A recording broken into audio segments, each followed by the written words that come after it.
Today we're doing a rear wheel bearing on a 99 Geo Metro or Suzuki Swift. And we're going to jack it up, pull the rear tire off, and take a look at what we got.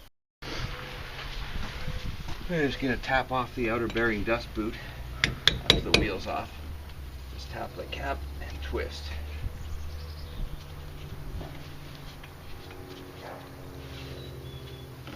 And we get the center nut. See what that size is.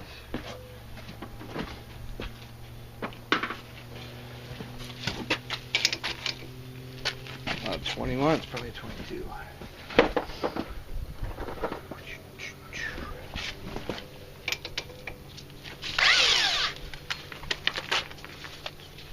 That's a 22 millimeter for the center.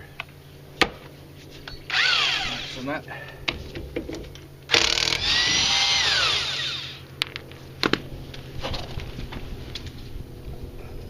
Pull it right off. Bingo. There's some little flakes of chunk in here. Also, we're missing the hold. Oh yeah, your bearing's toast. Yeah. The inside part. Grab this sucker. There is a spacer between the inner and outer bearing that you have to make sure stays in there. This came out too. I don't know where that was from. That's the just the washer for the center nut. And the bearing, toast. Okay, so we're gonna have to press this sucker out, and we'll be back in a minute. So if you're gonna do one bearing, you might as well do two. The outer bearing's a little bit gone too. The inner one, as you can see, was chewed up to rat crap. And we're just gonna cold chisel them out.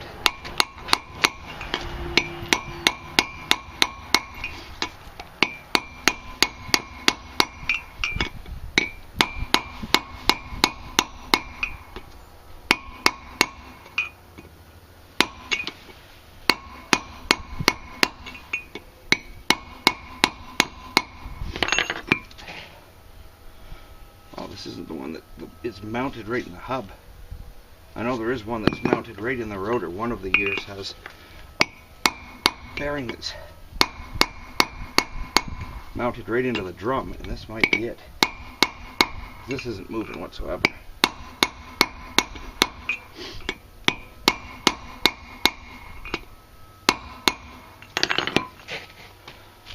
That's not moving at all.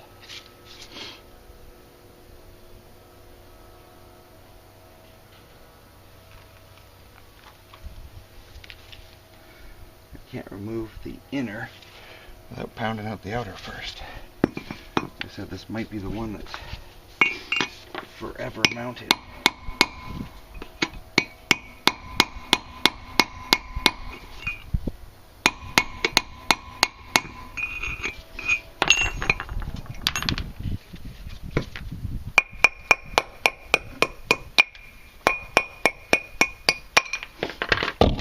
Tapping the wheel studs out so they don't get destroyed. Pounding on this thing.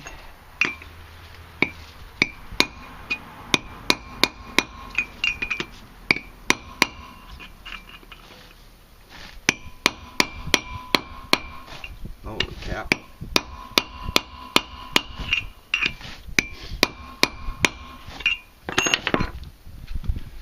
Anyway, we're going to pound on this for a bit and see what happens. Okay, so the outer bearing does pound out. We just had to beat the crap out of it.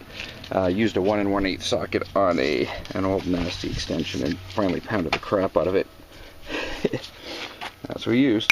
Fit through there. So now we have to pound this outer part of this bearing out. That's stuck in there. And if we can't pound it out, we'll cut it out. But basically we're going to tap it from the other side. From this side, we're going to grab that lip down there and push and tap it out. Back in a minute. Okay, both inner and outer bearings pounded out. So we're going to put the inner and outer back in, and always make sure the seal is on the side facing out. So the inner seal is going to be facing inside, and the outer seal is going to be facing out to keep water from getting in. And you just have to gently place it in. And you can take the old bearing, right behind me, and use it to tap the new one in.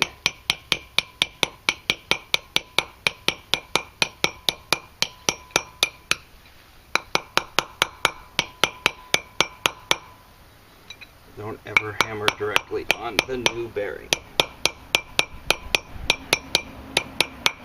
So we're just going to do that with the inner and outer. So there's the outer done. We're going to do the inner now.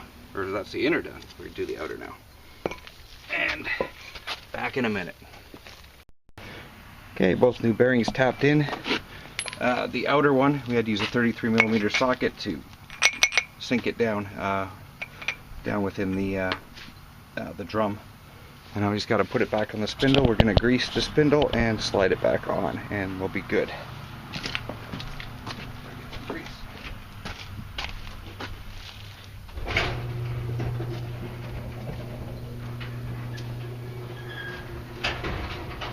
You want me to press stop on it? Is that? Do you want me to press stop on it? Yeah. Or you edit it afterwards?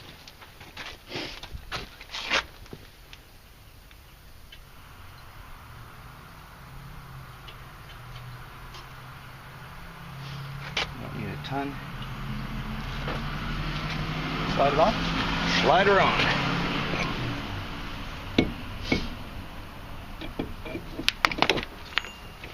Do we need to put those things in first? Oh shit, yeah, I forgot to put the studs back in.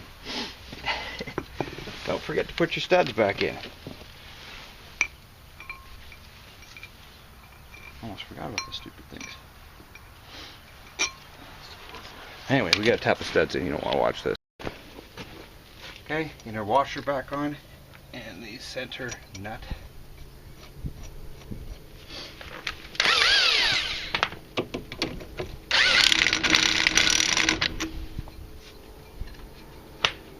Seat the bearing, and then back it out a tiny bit.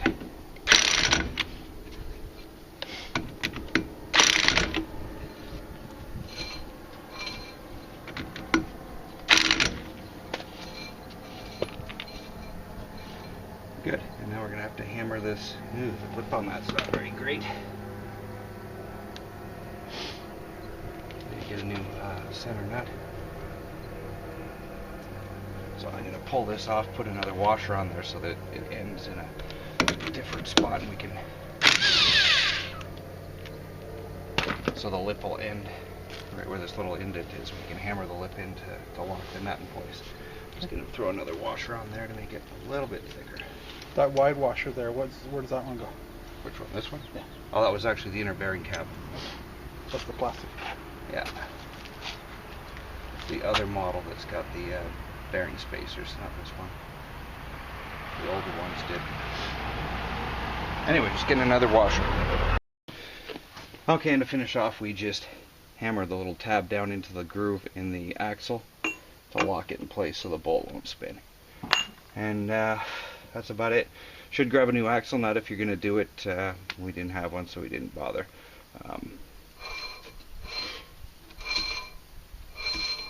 That's about it. Thanks for watching. Okay, the 99 Suzuki Sprint rear struts. Swift rear struts. Rear struts. Pretty simple. 12mm bolt on the bottom. Obviously the wheel and tire off.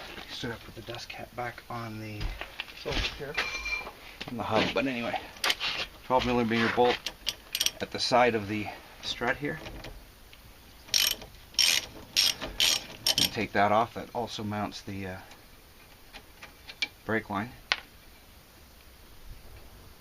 And that should be, and there's another one on the back that actually retains the strut. So that one on the front is just the one that holds on the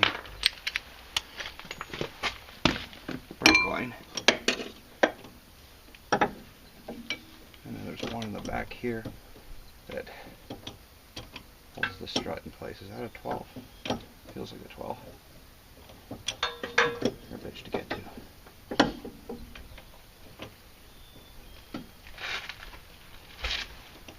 Maybe that's not a 12.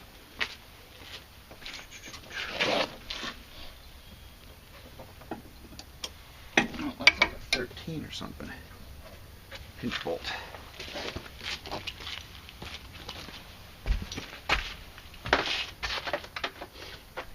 The front one's a 12, back one's a 13.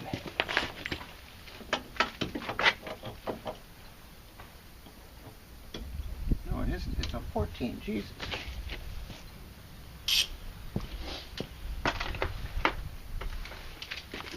look that big.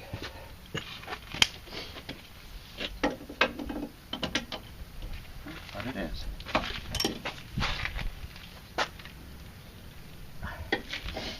Oh, that sucker's tight.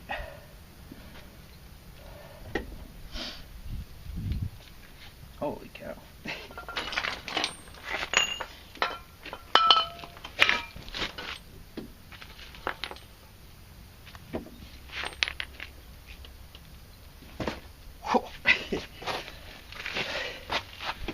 That is tight as hell. Alright, gonna get a cheater bar on there, be back in a minute.